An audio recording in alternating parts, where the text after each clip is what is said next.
सर्वप्रथम सभी संतों धर्मों महापुरुषों को नमन करता हुआ हम सबके मसीहा बाबा साहब डॉक्टर अंबेडकर विराजमान भिक्षु संघ सभापति महोदय, मुख्य वक्ता, मुख्य अतिथि और मूर्धन्य विद्वान जो डॉक्टर अंबेडकर से लेकर माननीय कांशीराम तक पूरा अध्ययनरत वक्तागण हैं, जिन्होंने बुद्ध, फुले, अशोक, साहू अंबेडकर को अच्छे से पढ़ा है। मुझे खुशी है कि काफी वक्ताओं की यहाँ संख्या है। मैं काफी समय से आप लोगों को सुन रहा हूं और बहुत अच्छा लगा कि विचारवान लोगों की अब इस भारत में कमी नहीं है। कहते हो लगभग अलग अलग चैनलों पर बड़ा है और उससे हमारे यूट्यूब प्रतिदिन कुछ न कुछ नया तथागत भगवान बुद्ध के विषय में, और जो भारत में तमाम, जिसे आप 90 कहते हो, कोई 85 कहता है, कोई बहुजन कहता है, जो भी समस्याएं आती हैं मैं खुल करके बोलता हूं। आप सभी लोग जानते हैं सम्राट हर्षवर्धन शाम्बी से गवर्न होता था। यहां पर अपनी बहन बौद्ध भिक्षुणी राजश्री के कहने पर अंतर्राष्ट्रीय बौद्ध लोग नहीं रहे, तो ये मेला सनातन नहीं बल्कि ब्राह्मणी कल्चर में बदल गया और आज भी उसे सरकारें करती हैं, राजस्व देती हैं। दिल्ली में एक बैठक हुई और उस बैठक में निर्णय हुआ इस बार बहुत बड़ा कुंभ लग रहा है, हम लोगों को भी कुंभ में कोई बड़ा आयोजन करना चाहिए। तो मैंने शासन प्रशासन से संपर्क किया तो कहा कि हिंदू धर्म से अगर कोई कार्यक्रम होगा तो कुंभ में हम समय देंगे, आपको स्थान देंगे, लेकिन अलग नहीं देंगे। तो हम लोगों ने निर्णय किया कि कुंभ से पहले हम लोग बड़ा बौद्ध सम्मेलन बुलाते हैं और इसकी जिम्मेदारी उस बैठक में लोगों ने हमें दी कि भंते जी आप ही इसका नेतृत्व करिए। हमने लगभग 15 से 16 देशों के प्रतिनिधियों से संपर्क किया। पूरे देश के जितने भी बुद्ध, अशोक, फुले, साहू अंबेडकर की विचारधारा के पूरी दुनिया में लोग हैं, सब लोगों से संपर्क किया और सब लोगों ने हमारा साथ दिया।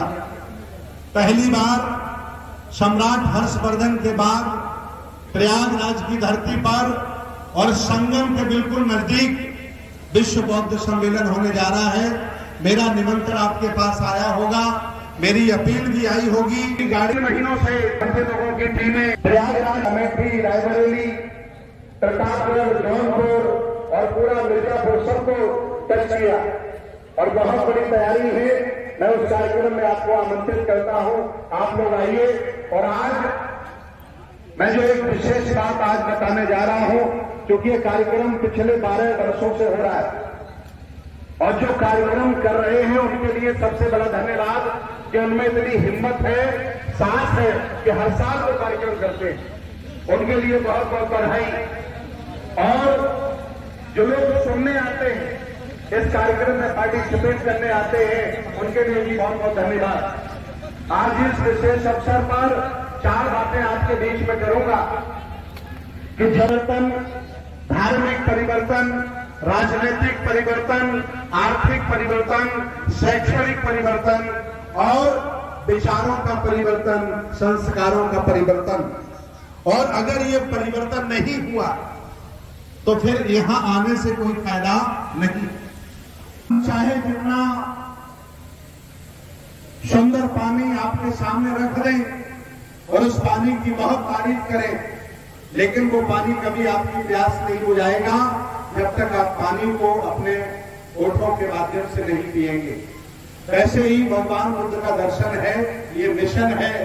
हम वक्ता चाहे कितने अच्छे हो जाएं और अगर अमल में नहीं लाते हैं तो वक्ता होने से कोई फायदा नहीं। ऐसे तमाम लोग हैं जिन्होंने बहुत सारी किताबें पढ़ी, न उनकी गुस्सा खत्म हुई, न उनकी दारू खत्म हुई, न उनका ईर्ष्या द्वेष खत्म हुआ, न पड़ोसी से मोहब्बत का भाव आया।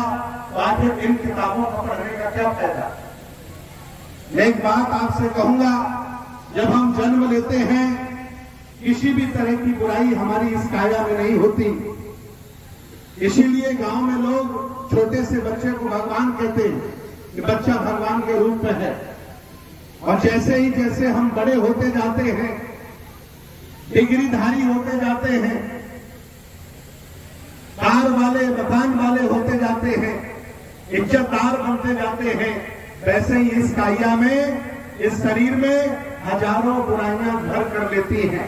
और भगवान बुद्ध ने कहा कि जो व्यक्ति अपनी बुराइयों से मोहब्बत कर लेता है उसका पतन निश्चित है, और जो व्यक्ति अपने जीवन से बुराइयों को निकाल कर फेंक देता है उसे आगे बढ़ने से कोई रोक नहीं सकता। हम बौद्ध हो गए, न विचार बदले, न संस्कार बदले, न आहार बदला, न भाषा बदली, न कोई दया करुणा मन में आई, तो बौद्ध होने का कोई मतलब नहीं। और मैं एक हाथ जोड़ करके आज इस मंच से जा रहा हूं कि हम लोगों ने भारत में तमाम बड़ी बड़ी मंचें लगाई। आज संविधान को लगभग 50, 60, 70 साल होने जा रहे हैं। 70 साल के संविधान में हम लोगों ने बहुत आगे बढ़ने का काम किया और जागरूक होकर बहुत मंचें लगाई, लेकिन सभी मंचों से हमने क्या किया जो हमें नहीं करना चाहिए था। अब्राहम लिंकन को आप पढ़िएगा, उन्होंने कहा है कि मुझे कोई अपनी आधी संपत्ति दे दे, आधा राज्य दे दे, तब भी मैं अपनी महफिल में दुश्मन की चर्चा नहीं करूंगा। और हमारे लोगों ने बिना लाभ के, बिना कुछ मिले अपनी महफिल में दुश्मन की चर्चा की, अर्थात समय खराब किया। बहुत दिन हो गए हमने जिनको गालियां दी उनकी प्रगति हो रही है, जिन्हें हम पूरे दिन गालियां देते हैं वो आगे बढ़ रहे हैं, और हम लोग जातिवाद और बढ़ाते चले जा रहे हैं। जब हम लोग कम पैसे वाले थे तो ज्यादा एमपी एमएलए होते थे, जब कम पैसे वाले थे तब ज्यादा मिशन मूवमेंट अच्छा चलता था। मैं जानता हूं विचारधारा बढ़ रही है, लेकिन जातिवाद भी उतना ही बढ़ता चला जा रहा है बहुत ज्यादा लोगों में। और ये जो नुकसान हो रहा है ये बहुत बड़ा नुकसान है। इसलिए भगवान बुद्ध के धम्म में कोई जाति नहीं, बाबा साहब के आंदोलन में कोई जाति नहीं, यहाँ मानवता है, मानववाद है। और जो लोग बुद्ध की बात करें वो कम से कम जो अगुवाई करते हैं वो कम से कम इस कचड़े से बाहर हो जाए। मैं आज के 27 साल पहले मक्कड़ जाल से निकलकर, जातिवाद से निकलकर मैं 27 वर्ष पहले बौद्ध भिक्षु बन गया, और आज भी लोग जातिवाद के दलदल में फंसे हैं और वो बौद्ध भी बनते हैं। ये दोनों काम नहीं हो सकता। मैं एक लड़ाई लड़ रहा हूं पूरे भारत में, क्योंकि भारत में बुद्धिज्म अलग धर्म नहीं है। अभी हमने आंध्र प्रदेश में हाई कोर्ट में केस किया है। मैंने कहा कि न मेरे पास शमशान है, न मेरे पास मैरिज एक्ट है, न मेरे पास पर्सनल लॉ है, और न ही मेरे पास किसी तरह का अधिकार है।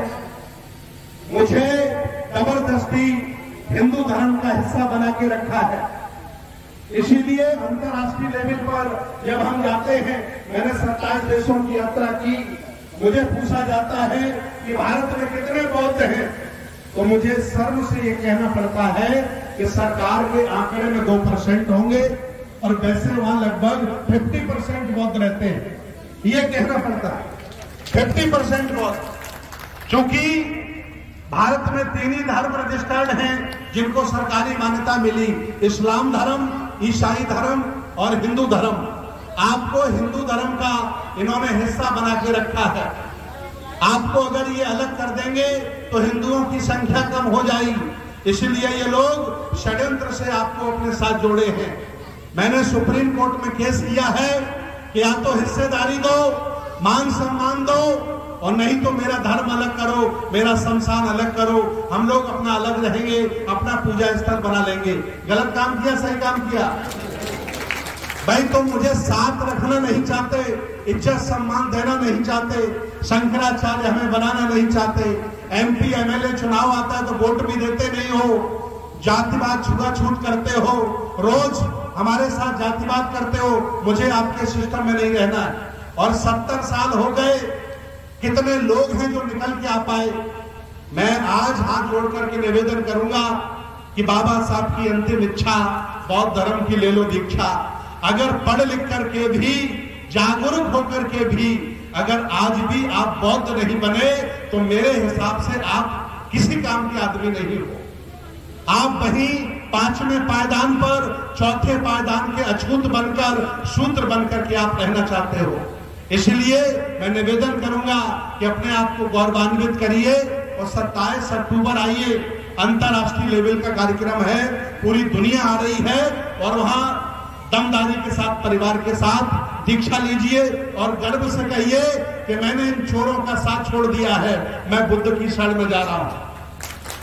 सम्राट अशोक राजा थे, आज सम्राट अशोक की 11 देशों में प्रतिमाएं लग गई। कितने देशों में? 11 देशों में सम्राट अशोक की प्रतिमाएं लग गई। अशोक की लाट 9 देशों में लग गई और बाबा साहब भी भगवान बुद्ध के करीब आ गए तो बाबा साहब की प्रतिमा भी 32 देशों में लग चुकी है। कितने देशों में? 32 देशों में। चले जाइए अमेरिका, चले जाइए लंदन, चूंकि जब बुद्ध के साथ कोई जुड़ जाता है, बुद्ध इतनी बड़ी व्यवस्था है, इतना बड़ा दर्शन होता है तो उसके साथ उनका भी मान सम्मान बढ़ता है। तो आज का ये जो आयोजन है आपका अशोक धम्म विजय, प्यार और मोहब्बत से जमीन जीतने की बात करते हैं, धम्म विजयदशमी की बात करते हैं। बाबा साहब ने यही दिन चुना, आप लोगों को भी निर्णय लेना पड़ेगा। आप लोग कब निर्णय लोगे ये बताओ, और निर्णय नहीं लिया तो क्यों नहीं लिया? इसलिए मैं हाथ जोड़ के निवेदन करूंगा कि आओ अब और वक्त खराब मत करो, इस जानवरों के बाड़े को छोड़ दो जहां कोई पता नहीं है किसके ऊपर कौन लात रख रहा है, किसके ऊपर कौन पेशाब कर रहा है, किसके ऊपर कौन मूत रहा है। ये जो बाड़ा जानवरों को होता है ना, उसी में गाय है, उसी में बकरी है, उसी में सारे जानवर भरे पड़े। उस बाड़े को छोड़ दो और विश्व रूपी मैंने 27 देशों की यात्रा की है, जहां जाओ वहां बुद्ध का जलवा है। और मुझे गर्व होता है ये कहते हुए कि मैं भारत की धरती से आया हूं। हमें भी बहुत ऑफर है कि हम विदेशों में जाके रह लें, खाने पीने को मिल जाएगा, रहने को मिल जाएगा, लेकिन लगता है अगर ये जीवन शरीर में डाला है तो भारत की धरती पर लड़ूंगा और भारत की धरती में मरूंगा और अपने लोगों के लिए काम करके इसको बहुत बनाऊंगा। इसलिए ये हमारा जो कार्यक्रम है 8वां बौद्ध सम्मेलन है और 9वां बौद्ध सम्मेलन झांसी में हम लोग करने जा रहे हैं। 23 फरवरी को झांसी में 50,000 लोग दीक्षा लेंगे। लगातार हम कभी रुकते नहीं है, हम लोग बुद्ध विहारों में बैठकर खाने वाले बनते नहीं है, हम रोज लोगों के बीच में रहते हैं, रोज काम करते हैं, प्रैक्टिकली काम करते हैं, स्कूल भी हम लोग चलाते हैं। मैं आपसे निवेदन करूंगा आप लोगों की हम विद्यालय कॉलेज बनवाइए, स्कूल चलाइए, जिससे कि हमारा समाज और आने वाली पीढ़ी आगे बढ़े। मैं बहुत बातें न करके अपनी बात खत्म करूंगा, क्योंकि आज 2 बैठकें हमारी, एक करेला बाग में और एक गंगोटगंज में, 2 जगह हमारी बैठकें हैं। मैं 27 तारीख के कार्यक्रम में लगा हूं, आपने मुझे बुलाया, यहाँ लगभग काफी लोग बैठे हैं जिनके पास मेरा निमंत्रण गया है और उन्होंने आने का मन बनाया है। आदरणीय कुशवा जी ने कहा कि मंत्री जी 10 मिनट के लिए आइए, तो मैंने कहा चलिए मैं आता हूँ। हालांकि यहाँ वक्ताओं और ज्ञानियों की कोई कमी नहीं है, जो लोगों को चाहिए वो दे देंगे, लेकिन आप आ जाएंगे तो लोगों का मनोबल बढ़ेगा। तो मैंने कहा चलिए मैं आता हूँ और आपका हमने निवेदन स्वीकार किया, आप हमारा निवेदन स्वीकार करें, आए और हम लोग मिलकर के इस देश को बाबा साहब के सपनों का भारत बनाते हैं, सम्राट अशोक के सपनों का भारत बनाते हैं और बुद्ध का भारत बनाते हैं। बहुत बहुत धन्यवाद, बहुत बहुत साधुवाद, मंगल कामनाएं, नमो बुद्धाय।